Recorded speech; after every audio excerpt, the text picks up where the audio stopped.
Okay, so we're back at Orthodoxy 201, and last time we were dealing with a section of the Logos, and we were looking specifically at the teaching of Saint Maximus the Confessor from the 7th century, and how he told us that not only is the Word of God, the second person of the Holy Trinity, behind everything as the creator, but he has patterned everything within the creation according to the principles in the divine mind, that the Logos who creates implants within creation logi, principles, the meaning, the purpose behind everything.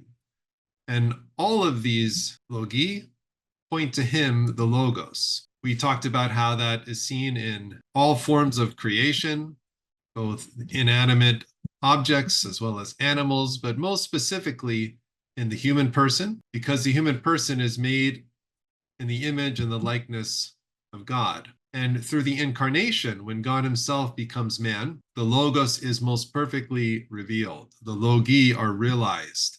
And there's this union between the Logos and the Logi. And Christ then is the center of everything. All of creation is being held together by him, patterned after him, and fulfilled by him. His goal is to be all and in all, and he uses man as the vehicle to enter into his creation and thereby to sanctify both the physical and the immaterial world. And the rest of mankind is called to share in this glorious destiny so that all might be one in Christ, so that what he shares with the Father and the Holy Spirit by nature can be communicated to us by grace, by participation. And this is the high and lofty calling of all of mankind, including each and every one of us.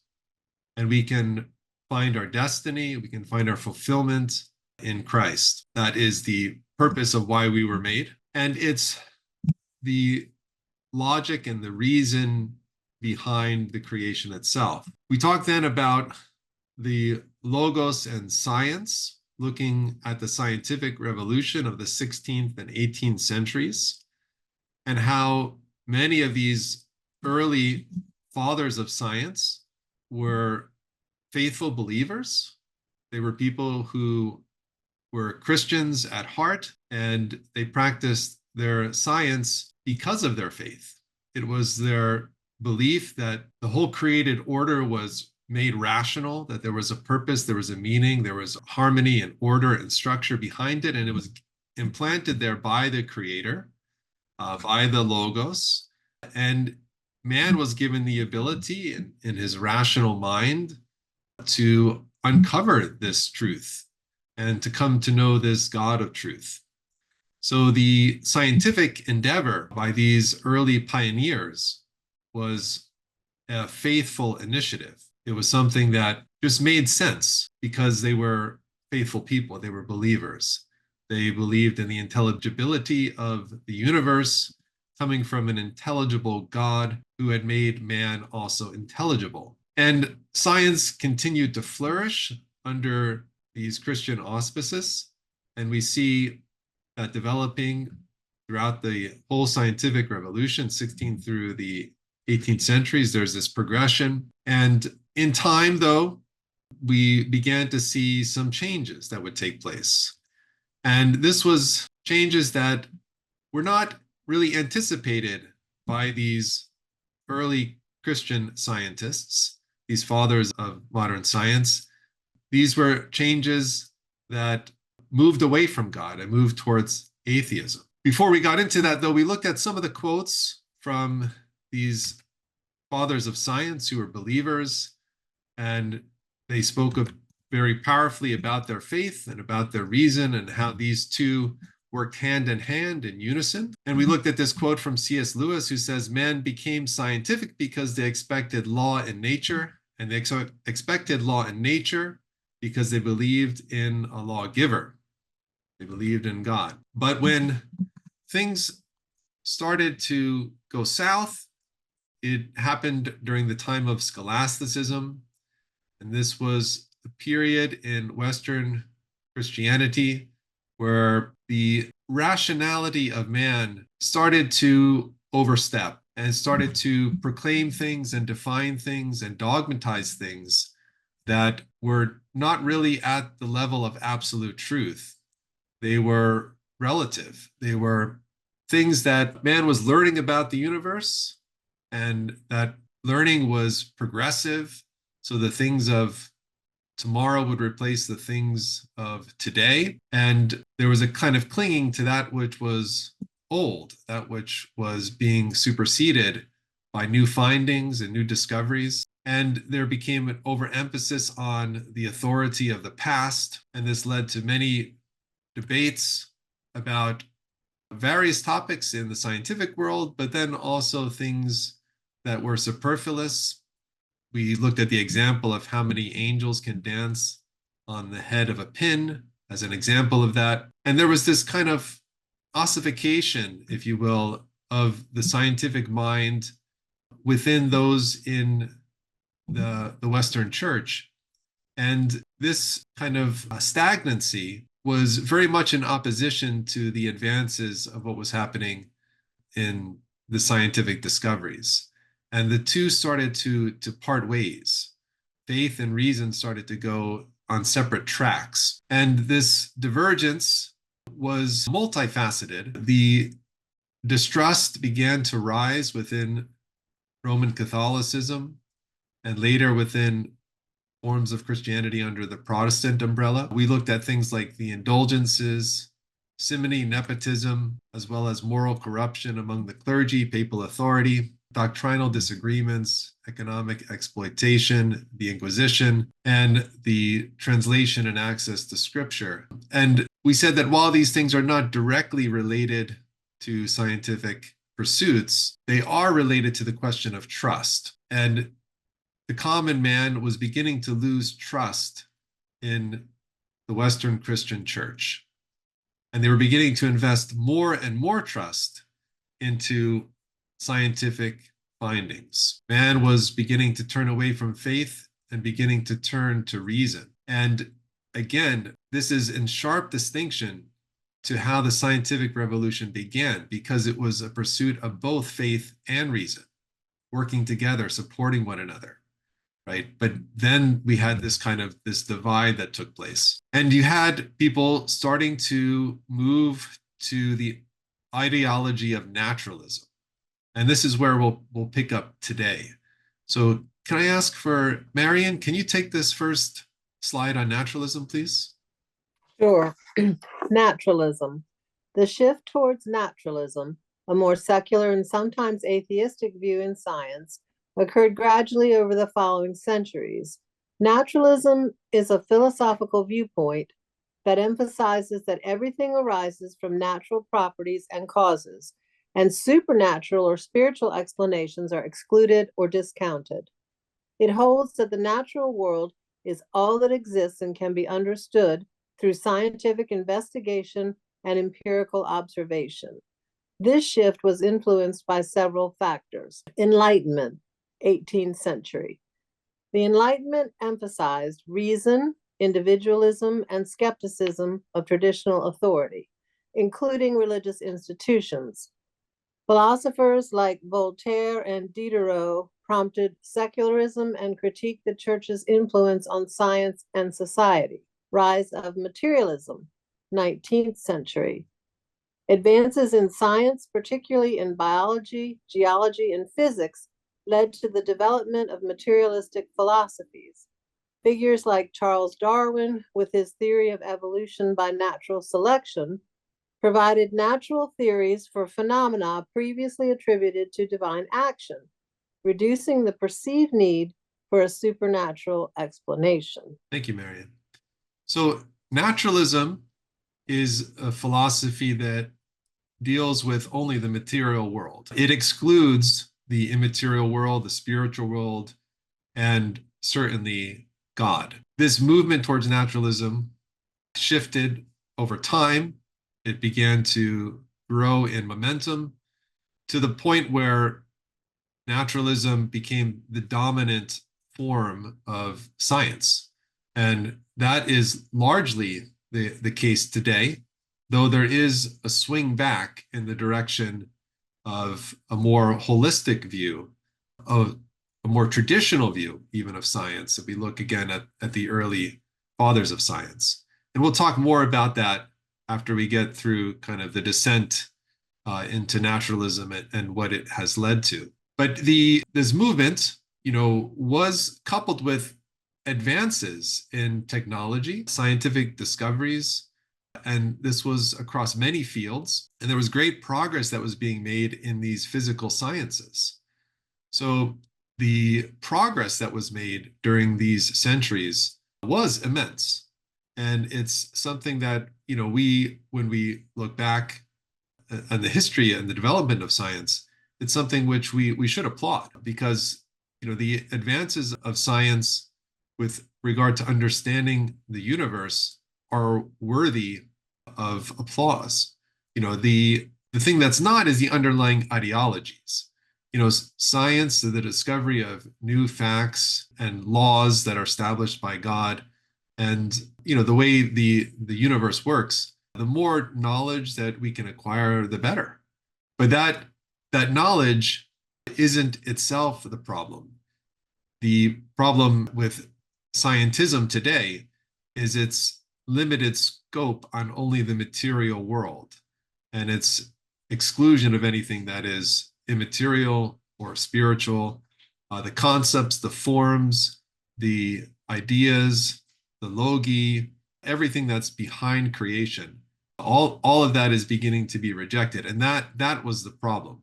So it's a shift in ideology, but it's a continued progression in science as far as it's the disciplines. So let's take this next one on the professionalism of science and then the influence of secular philosophers and then cultural and social changes. Suzanne, can you take this one, please? Professionalization of science. As science became more professionalized and institutionalized, it increasingly separated from religious institutions. The scientific community began to favor naturalistic explanations and methodologies, emphasizing empirical evidence and reproducibility over religious or metaphysical explanations. Influence of secular philosophers. Philosophers like Auguste Comte and Karl Marx promoted secular and atheistic worldviews, arguing that religion was a stage in human development that science would eventually replace. Their ideas influenced many intellectuals and scientists. Cultural and social changes. Broader cultural and social changes, including the rise of secular education systems, the separation of church and state, and increased religious pluralism, contributed to the secularization of science and the public sphere. Thank you, Suzanne. So science is progressing. Great advances are taking place with regard to technology and the understanding of the universe. Of course, limited in scope, and sometimes, there's corrections that need to be made. Many of the scientific facts that we hold today were theories, and some of those theories pan out and some don't. We'll look at some naturalistic theories that people are still kind of clinging to, but aren't so much backed by the science of today. And the focus, though, here shouldn't be just on the advances of science, but it should be the divergence in worldview, right? A divergence from a Christian understanding of the nature of the universe to one that is secular and atheistic, right? And that's a radical change in the underlying ideological, philosophical, and theological foundations from which science arose, right? It's a real shift. Science itself is, there's discipline, there's you make theories, you observe, you test those theories, you repeat the process, right? That's something that remains. But the underlying ideology, philosophy, and theology have radically shifted. So let's look at some naturalistic theories, and these are the two big ones. So Adrian, can you take this one for us, please? Naturalistic theories. The Big Bang Theory posits the universe began around 13.8 billion years ago from a hot, dense state. It suggests that the universe rapidly expanded, cooling and forming atoms, stars, and galaxies. The concept of the Big Bang as the origin of the universe began to take shape in the early 20th century. The theory of evolution posits that species change over time through genetic variation, natural selection, and other mechanisms. Charles Darwin is credited with proposing the theory of evolution by natural selection in his 1859 work on the origin of the species. Thank you, Adrian. You're welcome. Okay, so since scientists largely no longer have a Judeo-Christian worldview, and they have now shifted to a naturalistic perspective, which doesn't allow anything outside of the physical universe to be causal or anyway participatory in the phenomenon that we observe. They have to find purely naturalistic ways to explain, purely material ways to explain everything that exists in the universe. And the first thing is the existence of the universe. And the Big Bang theory is the most prominent theory today. The idea that at a certain point in time, things came into being. And that beginning of the universe is something that is inexplicable to modern science. How everything that exists in the known universe can find its order and its place through a kind of random explosion. There are contradictions in the idea of the Big Bang, of the theory, how everything can come from nothing, order can come from chaos. And, this is basically a concept that developed when people started to discern that the universe was expanding. And they did that by observing the stars and seeing something, a phenomenon called redshift. So the way redshift works is if you're looking at light and that light is moving away from you, it gives off a red tint. If it's moving towards you, it gives off a blue tint. So let's say you're on the train tracks and you're looking at, it's at night and you're looking at a light that's slightly tinted red and you're walking on the tracks. You're all right because the train's moving away from you. If it's tinted blue, you better get off the tracks, right? It's coming towards you. So they started to notice, astronomers, when looking into the night sky with increasingly developed telescopes and the ability to perceive and view more and more of the universe, more and more stars and galaxies, that there was this red tint in whatever they observed. And that indicated that the universe was expanding. Now, so far, so good. So you have an expanding universe. But if you were to wind back the clock and, let's say go back a minute, go back 10 minutes, go back a day, go back 10 days, go back a year, go back 10 years, that expanding universe would be more contracted or compacted. Think about you blow up a balloon, right? If you blow up the balloon and it's fully blown up, right? And maybe you're blowing it a little bit more, it's continuing to expand. But if you were to back that process up, if you were to watch that video of someone blowing up a balloon in reverse, things would contract. So because they observed the universe to be expanding over time, it made sense that if you were to wind back time, the universe would contract. And everything that exists in the universe, if you continually go back in time and it continually contracts, would end up going to a singular point. In fact, it would be so small a point that it would actually not even be recognizable as being in existence, right? Everything would basically come from nothing. Now that's the idea of the Big Bang. What is observable is that the universe is expanding. Is it observable that everything came from an explosion in the beginning? No, that's not observed. That's simply a theory.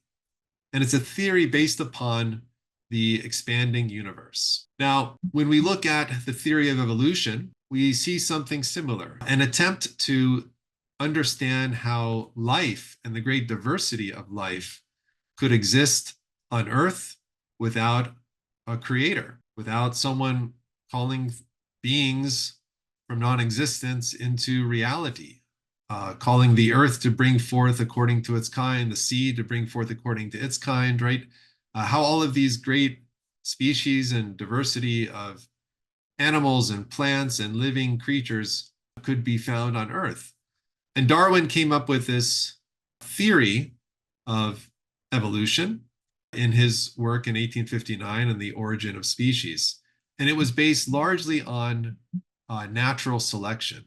Now, Darwin wasn't the first person to observe natural selection. Other biologists at his time and previous to him had already observed this, that this, occurred in nature where you have kind of a survival of the fittest, right? And there were certain adaptations that were being made within species. So, that they would thrive or they would multiply. And those animals within the species that didn't have those modifications, didn't have those changes, that they would eventually die out.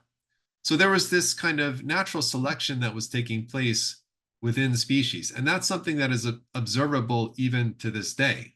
We can see that happening, even really among the human race, right?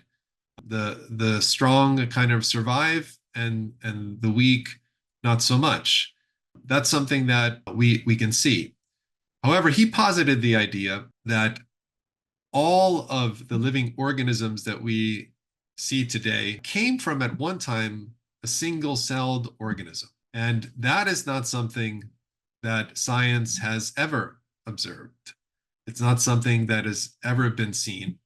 And we'll look at some of his early doubts about this theory. And then, not today, but maybe next time or the time thereafter, we'll look at what science has uncovered with regard to this theory, how viable it is or isn't. So first, starting with Darwin's doubts, Marion, are we back to you, Marion? Can you take this Yes. one? Thank you. Darwin's doubts. Charles Darwin had several doubts about his theory of evolution by natural selection, both during its formulation and after its publication. Complex structures that could not evolve gradually. Darwin wrote, if it could be demonstrated that any complex organ existed, which could not possibly have been formed by numerous successive slight modifications, my theory would absolutely break down. Lack of gradual variations in the fossil record. Darwin noted that his theory would be undermined if it could be shown that variations in nature do not occur gradually and that no transitional forms between species existed. He recognized the fossil record's incompleteness at his time, but believed that more discoveries would reveal these transitional forms. As by this theory, innumerable transitional forms must have existed, why do we not find them embedded in countless numbers in the crust of the earth? But as by this theory, innumerable transitional forms must have existed, why do we not find them embedded in countless numbers in the crust of the earth? Insufficient time for evolution. Darwin's theory relied on the concept of deep geological time.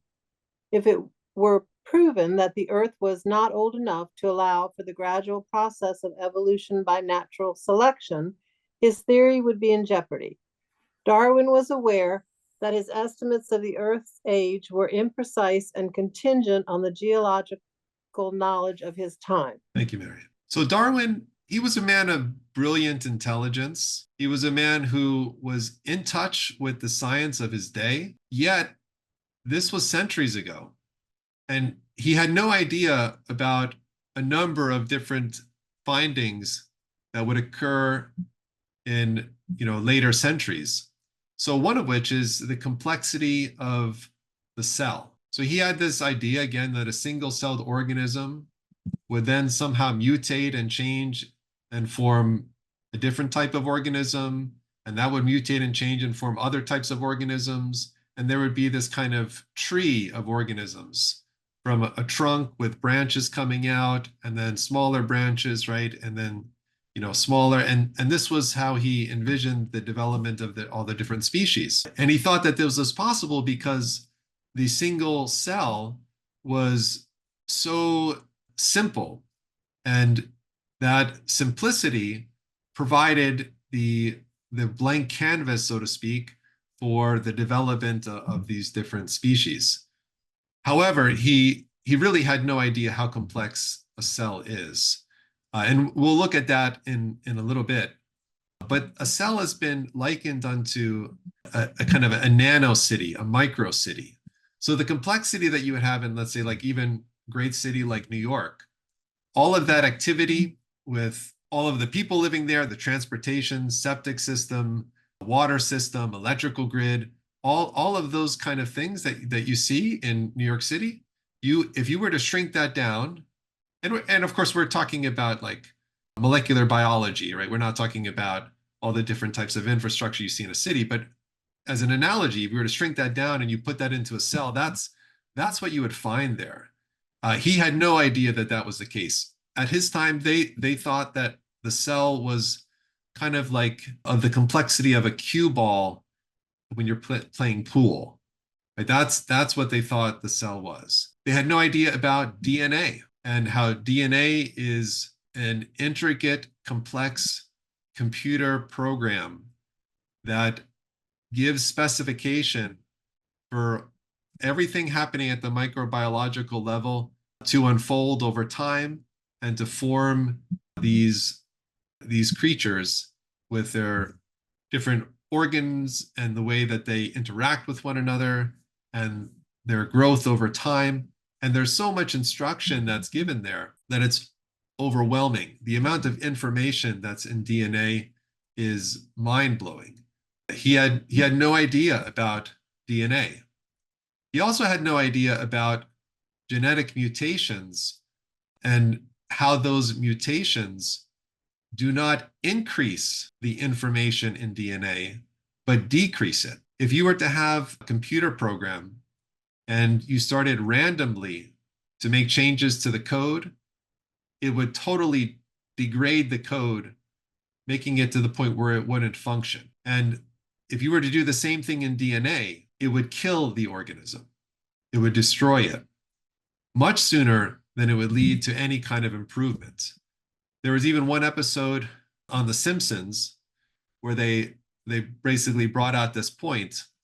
Mr. Burns, who's this wealthy guy, he decides he's going to come up with the equivalent of the works of the great authors like Shakespeare or someone. And he decides he's going to buy a bunch of monkeys and sit them at typewriters, and they're just going to type at random into the keys. And eventually, with enough time, they would produce these great works of literature. So he comes up to one of the monkeys who are typing in, and he takes out the paper and he says, "It was the best of times, it was the blurst of times." And he says, "Stupid monkey," and everyone kind of laughs. And the idea is to illustrate that you don't get information at random. Information comes from a mind, it comes from intelligence. And that's what you see in DNA. And it's so much information. The level of coordination and design supersedes anything that we as human beings have ever done with regard to writing software code and with putting together machinery of the most complex nature. It totally blows all of that away. We can't come even close to anything like the instructions found in DNA. So he had no idea about that. Also, the fossil record, which was sketchy at his time. When they were looking at the fossil record, they couldn't find these transitional forms. They were not able to see the missing link, so to speak. As time has progressed and archaeological digs have multiplied across the face of the earth, the fossil record looks even worse. Instead of seeing a tree where you have the trunk that expands into branches and subbranches, you see straight lines that are running in parallel. That species do not change into other species, that they simply hold their own. They stay within their confines. And new species do not break off from old ones. There are no missing links. If you visit the Natural History Museum or other places like that, you might see exhibits of quote unquote missing links, but most of those are forgeries. or they're fossils that are taken out of context and misrepresented. So anyway, there's the fossil record that, doesn't hold up. And then with regard to the insufficient time for evolution, because he believed that, these gradual changes with natural selection over time would lead to new species. That sounds great, except for, and he didn't realize this, but changes in the DNA degrade the organism. They do not make improvements. So if you think about, if you just wait enough time, eventually you're going to have the single-celled organism develop into, a human being, for instance. However, the mutations are not evolving, but devolving the organism. They're not making it better, but they're making it worse. And this follows the second law of thermodynamics, which is basically equivalent to the law of corruption on the theological side, that things actually over time degrade rather than upgrade. The only time you see upgrade is when the activity of a mind is involved. Outside of that, you have degradation. And that's what happens with DNA. We are under the illusion that we're better than our ancestors.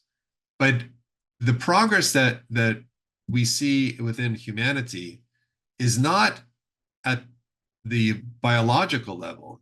It might be at the level of civilization, where we receive the benefits of what's passed down to us with regard to science or with regard to culture, literature, art.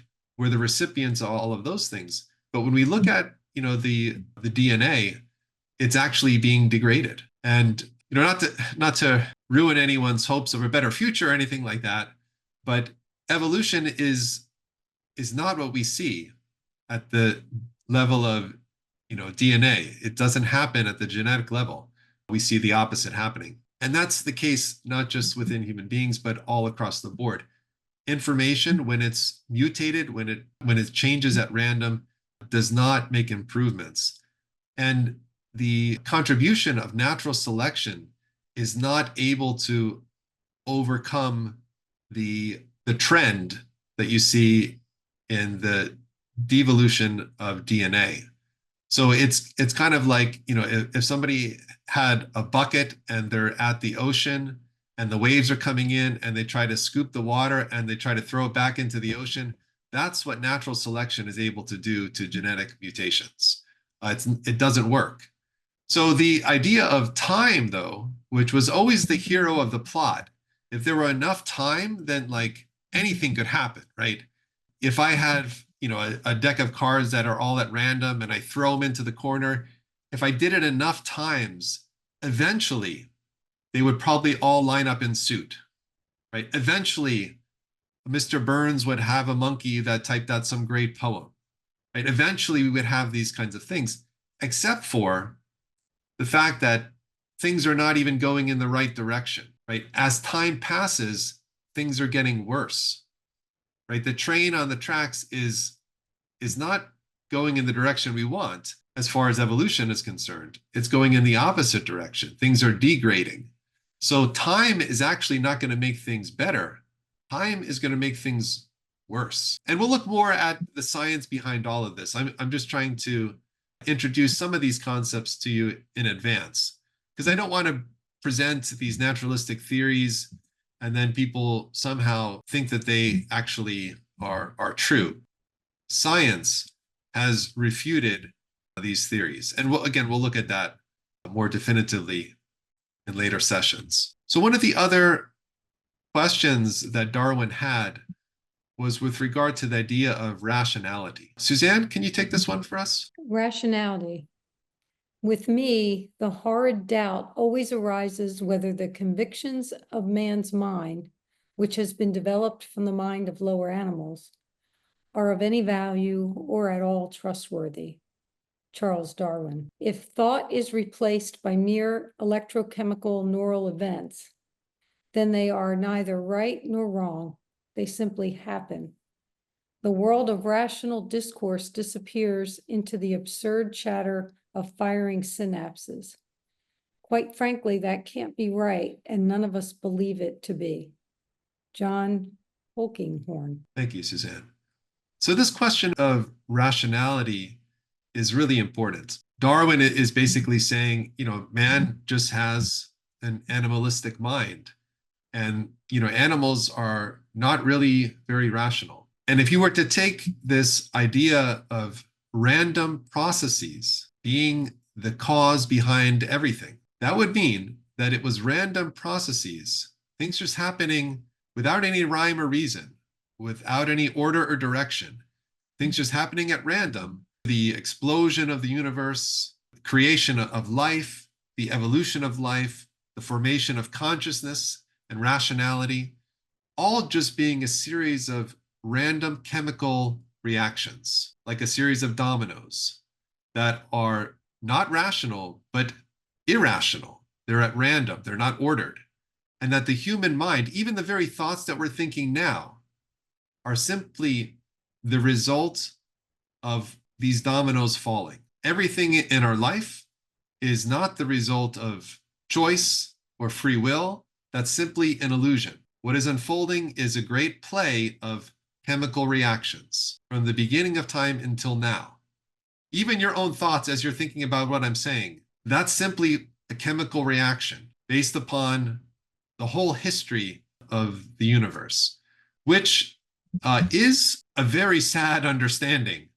It's entirely devoid of meaning, of intelligence, of rationality, right? It undermines everything. If your brain is simply chemical reactions that are happening at random, set in motion since the beginning of time, all they are chemical reactions. There's no actual thought. There's no actual reason. There's no actual intelligence. And this is why in part naturalism starts to lead to nihilism. So let's look at this slide next. So Adrian? From naturalism to nihilism. Naturalism, the belief that everything arises from natural properties and causes, can lead to nihilism in the following logical steps. Rejection of the supernatural. Naturalism denies any supernatural or transcendent dimensions, seeing only the material world. Absence of ultimate purpose. Without a supernatural realm or divine purpose, life has no inherent ultimate meaning. Lack of objective morality. Naturalism often leads to moral relativism, as moral values and duties are seen as human constructs rather than objective truths. Existential despair. The absence of inherent meaning and objective morality can lead individuals to feel like life is meaningless, fostering existential despair. These factors combined can culminate in nihilism, the belief that life is without objective meaning, purpose, or intrinsic value. Thank you, Adrian. So in a Christian worldview, everything, absolutely everything that exists has meaning and purpose, right? It was created by the super intelligent mind.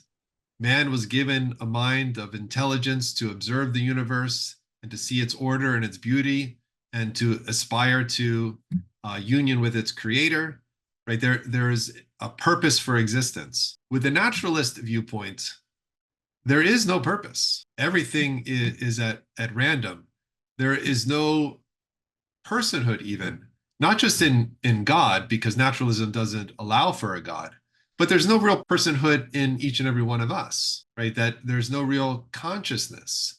Everything is an illusion. And those things that we formerly thought had meaning, like morals or duties, the values that we have, the ethics that we have, all of these things are really just illusions as well. They're human constructs, right? They don't really exist in essence. There's nothing absolute or transcendent about them. They are simply able to be kept or gotten rid of. They can be tweaked and modified and changed. They can be refashioned and remade. Man is able to do whatever he wants. But ultimately, no matter what he comes up with, no matter what he does, the bottom, at the end of everything, there's no meaning. It's purposeless. And This is what happens when you deal only with the physical world and not the immaterial world. This is what happens when you get rid of the world of concepts and ideas and meaning and purpose. You're left with the absence of these things, and you're left simply with, that which is material. So a material universe becomes a valueless universe, a purposeless universe. And this is why naturalism descends into nihilism. So let's look a little bit more about nihilism. We'll flesh that out, and then we'll get into a little bit from Friedrich Nietzsche. So, Marion, I think you're back up. Yes. Nihilism. Nihilism is a philosophical doctrine suggesting that life lacks inherent meaning, purpose, or value. It challenges established beliefs, asserting that moral and ethical norms are baseless. Here are its main types and their key points. Metaphysical nihilism argues that reality might not exist at all, or that objects we perceive are not truly real. Epistemological nihilism denies the possibility of knowledge or truth, claiming that certainty is unattainable. Moral nihilism asserts that moral values are constructed rather than inherent, and there is no objective basis for determining right or wrong. Existential nihilism suggests that life lacks intrinsic meaning or purpose, often leading to feelings of despair or apathy. Thank you, Marion. So these are different types of nihilism that they have big, fancy, long names, but we experience in our daily life, especially the moral nihilism. It's growing more and more today. Existential nihilism, for those who don't believe in God, they struggle in a world without purpose and meaning. Then, of course, the question of what can we know and how can we know it to be true, and what can we trust and rely on, or the idea that what we perceive might not even exist. Elon Musk, everyone knows, believes that we're in a simulation, that we're like in the Matrix. So all of these questions arise in the nihilistic mind, but that mind was preceded chronologically in our history by naturalism. And naturalism, again, is the exclusion of God and anything spiritual and of meaning and purpose. So now we get into some really interesting literature. From Friedrich Nietzsche, we'll look at some of his writings, and then we'll transition into Marx. So, Suzanne, can you take this one for us, please? God is dead. God remains dead, and we have killed him. How shall we comfort ourselves, the murderers of all murderers? What was holiest and mightiest of all that the world has yet owned has bled to death under our knives. Who will wipe this blood off us? What water is there for us to clean ourselves? What festivals of atonement, what sacred games shall we have to invent? Is not the greatness of this deed too great for us? Must we ourselves not become gods simply to appear worthy of it? Friedrich Nietzsche, The Gay Science. Thank you, Suzanne. So this is a very famous quote. Now, Nietzsche, he went through a progression in his own life, in how he viewed the fall of Christianity in the West. But here he's talking about what happens when God is dead. When God no longer exists in the mind and in the heart of man, when he's no longer the underpinning, the meaning and purpose of all of creation and life itself, man becomes untethered from the absolute that was the foundation for all of society. And it's the murder of all murders, right? Because it's kind of not just pulling the rug out from underneath society, but it's removing the very earth upon which society, has built its foundations.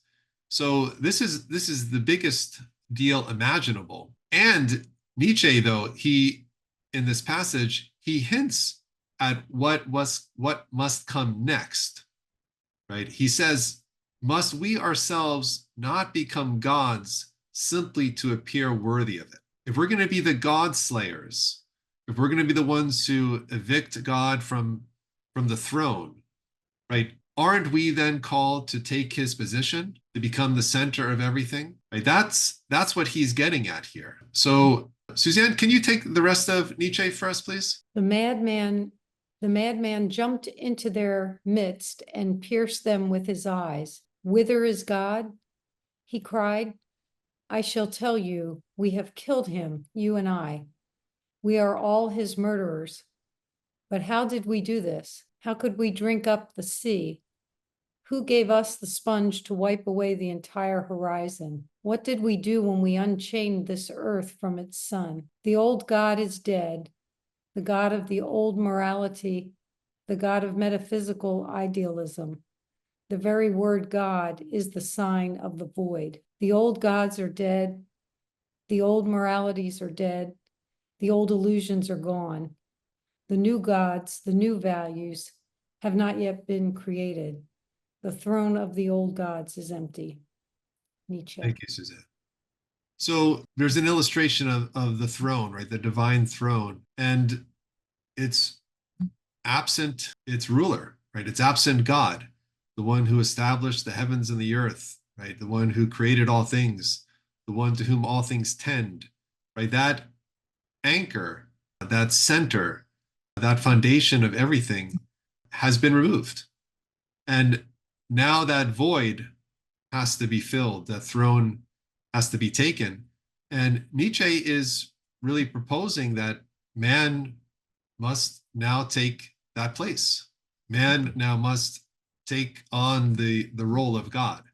He must become the new God. And he has this understanding of man's will to power, his desire to rule and to reign and to be supreme.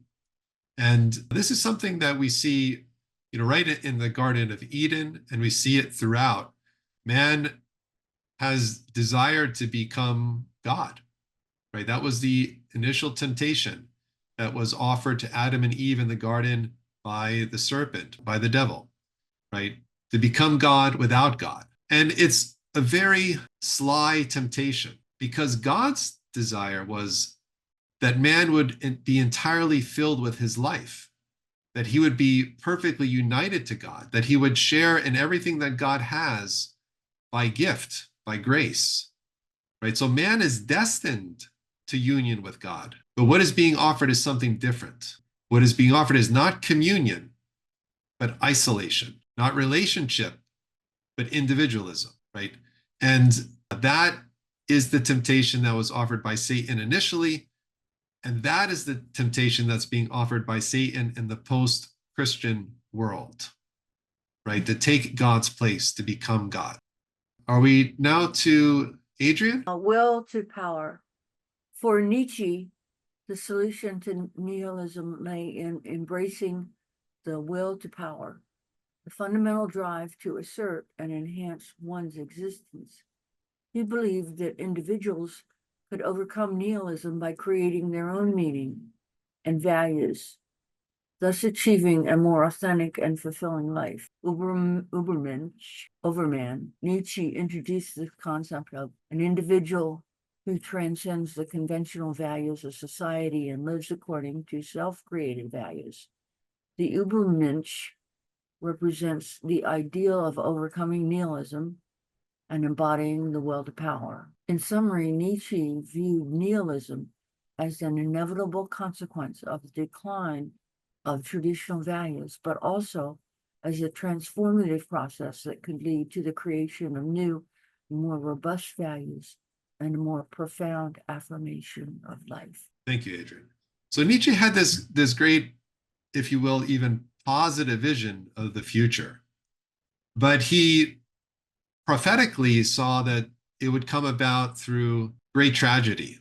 He almost, predicted what was to come in the slaughtering of millions and millions of people through communism and through the struggle of man to take control, to take the throne.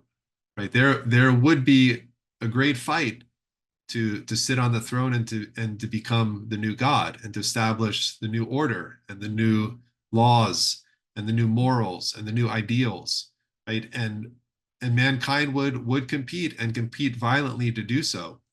But it would first have to overcome the structures of the past. There would have to be revolution. And this is really setting the stage for Marxism. But let's finish with Nietzsche today, and then we'll leave Marxism for the next time, and we'll start there. So, Marion, are we back to you? I believe so. Friedrich Nietzsche saw nihilism as both a profound crisis and a potential opportunity. Here are the key points regarding Nietzsche's perspective on nihilism. The death of God. Nietzsche famously declared that God is dead, signifying the collapse of traditional religious and moral values in the modern age. This loss leads to a vacuum of meaning and purpose, which is the essence of nihilism. Crisis of meaning. Nietzsche believed that with the decline of religion and metaphysical beliefs, society faces a deep existential crisis. Without a higher purpose or absolute values, people might feel lost and disoriented. Reevaluation of values. Nietzsche saw nihilism as a necessary stage in the reevaluation of all values. He argued that by confronting the emptiness and despair of nihilism, individuals and societies could transcend it and create new, life-affirming values. Without God, all things are permitted. Fyodor Dostoevsky. Thank you, Marion. So Nietzsche has this positive view of kind of death and rebirth, right? Of man taking the glorious throne for himself. And yet he really didn't have an understanding fully of what this would mean. Dostoevsky, in his brilliance, says that without God, all things are permitted, which means you have chaos rather than order. And an undisciplined man who no longer is structured and no longer has values, no longer follows ethics, and everything then becomes permitted. And in a universe where everything is permitted, where there is no hierarchy of value, where there is no kind of understanding of right and wrong, it's kind of a return to the period of barbarism, where might equals right. If you could do it, if you have the will to power, if you can take authority, you can call the shots. And much of our modern world is now being governed by that.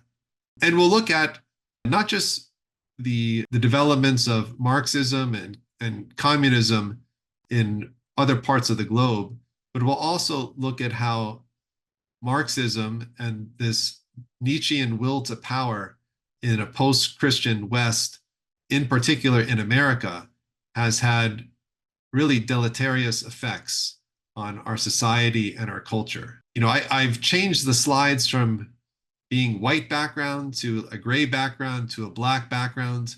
We're going to be in the black background slides next week too, as we talk about the post-Christian West. But we have to hopefully see the progression over the centuries of how we got to this point. Again, the goal is for us to understand where we went wrong so that we can walk back our steps. We have moved to a godless society that has lost value, meaning, purpose, morals, ethics, the underpinning the foundation of our civilization and culture. And we have to understand why that happened and what we need to do to reverse things. But before we can get to that, we have to talk more about the dumpster fire of our post-Christian West. So next time we'll pick up and we'll do a little bit more with the start of Marxism.